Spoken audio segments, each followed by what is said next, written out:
আমাদের এমন কোনো সামর্থ্য নেই, জমি চলে গেছে, ব্যাকি চলে গেছে, বাড়িটা চলে গেলি, কবরস্থান চলে গেলি, আমাকে দাঁড়ানোর মতো সামর্থ্য নাই, কায়দা নেই। ব্যাপার হলো এই যে আমাদের এই যে কবরস্থান, আমার বাপের কবর, আমার চাষির কবর, বাইকনের কবর, আমার এক ভাইয়ের কবর, এইসব কবরস্থান কিনে এই জমি জাতি তো চলে গেছে, ফসলের জমি জাতি ভেঙে ছেড়ে চলে যেতেছে। আমরা বাঁচবো কিনে আমাদের মুখের দিক কেউ তাকায় না। আমরা এত কাগা বিয়ে করি, আমার মুখের দিক কেউ তাকাইতেছে না।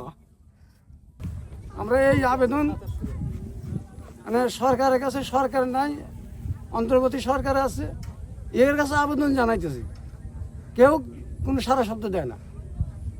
এবং থেকে মানে কোনো টিওন আসে নাই, কোনো ডিসি আসে নাই, কোনো এসিলিন আসে নাই।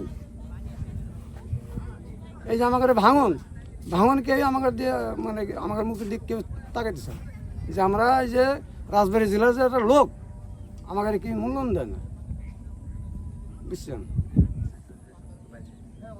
বাড়ি মানে দেবগ্রাম মুন্সিবাজার। আমার এই যে বংশীয় সব মুনিবেগের কবর চোখের সামনে চলে দিতেছে, কিচ্ছু করতে পারতেছি না। এ চলে গেলে কি নিয়ে এই জায়গা থাকবো, কি নিয়ে আবার কার কাছে যাব, কার সাইডে দাঁড়াবো, একটা জমি নাই, কোনো নাই, জমি সব বিলীন হয়ে গেছে নদীতে। আমাদের যে পরের দিয়ে খাবো তাও আমরা খাবার পারবো না। আসলে আমাদের এই নদী এলাকা, এই মুন্সিবাজার, এই কাওয়াজানি, উত্তর কাওয়াজানি, আজ বেশ কয়েকদিন ধরে এমন ভাঙতেছে। আমরা কৃষক মানুষ, আমরা চাষবাস করে খাই, সেই জমি এখন খুব অসহায় আছি। হ্যাঁ, আমাদের এই পর্যন্ত কেউ পদ্ধতি নেয় নাই, কোনো একটা কাজ কামের ধরে আসে নাই। আমরা তো এখন কী করবো না, বাড়িঘর নিয়ে আমরা কোথায় যাবা না। হ্যাঁ, খুব একটা টেনশনের ভিতরে আছি আমরা। হ্যাঁ, আমরা এই জমি চাষবাস করে খাই, এই জমি ভেঙে চলছে। হ্যাঁ, এখন আমরা কি করি, কোথায় যাই। হ্যাঁ, আমাকে তো এখন দিশাহারা এখন আমরা।